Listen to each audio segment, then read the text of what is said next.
আজকে সবার সাথে মজাদার একটি রেসিপি শেয়ার করব। এটা না এতটা সিম্পল কিন্তু খেতে এত বেশি মজা হয়, আমার ফুল ফ্যামিলির এটা খুব খুব খুব বেশি পছন্দের।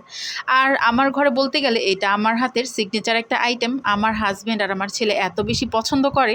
তো এটার জন্য না প্রথমে লাগবে খুদের যেই চালটা, মানে প্লেন রাইসের যেই চালটা থাকে সেটা, পোলার চালের খুদ যেটা সেটা না কিন্তু। তো এই রাইসটাকে আমি ভাতের মতো করে সেদ্ধ করে, ভাতের মার যেভাবে গালে সেভাবে মার গেলে নিয়েছি, ঝরঝর একটা রাইস পেয়েছি। তো এখন আমার বাকি যেই যে উপাদানগুলো লাগবে সেগুলো এই যে আমি এখানে গুছিয়ে নিয়েছি, এখন রান্না করার পালা। তো এই যে এখানে আমি পরিমাণ মতো তেল দিয়ে নিয়েছি, পোলাও রান্না করতে যেভাবে চালের পরিমাণ তেল লাগে ঠিক সেরকম তেল নিয়েছি। প্রথমে আমি এখানে দিয়ে দিলাম শুকনো মরিচ ফোড়ন, আর ওইখানে আমি দিয়েছিলাম 5 ফোড়ন, কালো জিরা, শাহি জিরা আর এমনি নর্মাল জিরা। কারো কাছে যদি শাহি জিরাটা না থাকে নর্মাল জিরা দিলেই হবে।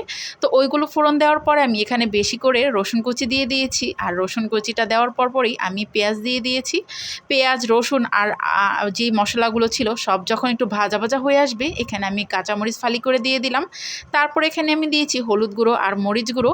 আর এখানে মরিচ গুঁড়োটা অল্প পরিমাণে দিয়েছি। আমি এখানে 3 পটের মতো চাল নিয়েছি। 3 পট বলতে কন্ডেন্স মিল্কের যেই পটগুলো থাকে সেগুলোর মাপের 3 পট চাল নিয়েছি। এখানে আমি 1 চা চামচের মতো মরিচের গুঁড়ো দিয়েছি, আর প্রতি পট দিয়েছি আমি 1 চা চামচ করে হলুদের গুঁড়ো।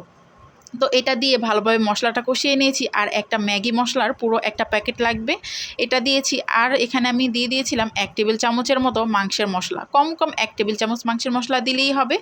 তো সেটা দিয়ে ভালোভাবে নেড়েচেড়ে মিশিয়ে নিয়েছি, আর পরিমাণ মতো লবণ দিয়েছি, আর একটু দিয়েছি সয়া সস দিয়ে মশলাটা যখন কষিয়ে এসেছে, মশলা থেকে যখন কোনো আর কাঁচা স্মেল থাকবে না। আর এখানে আমি আদা রসুন বাটা যেহেতু দেইনি, কাঁচা স্মেল আসার প্রশ্নই আসে না। তারপর হলুদের একটা বাড়তি স্মেল থাকে, এজন্য তেলের ভেতরে এটা ভালোভাবে কষিয়ে নিয়ে আমি এই যে ভাতটা রান্না করেছিলাম সেটি আমি অল্প অল্প করে দিয়ে দিয়েছি, একসাথে সব দিলে হবে না, অল্প অল্প পরিমাণে দিয়ে দিয়েছিলাম।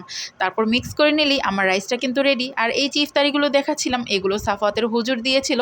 তো এগুলো আমার আম্মুর বাসায় আমি খুলেছি, যেহেতু ভাজা পোড়া আমি খাই না, ওইখানেই সাফওয়াত আর আমার আম্মু আর যারা ছিল সবাই ইফতার করেছিল।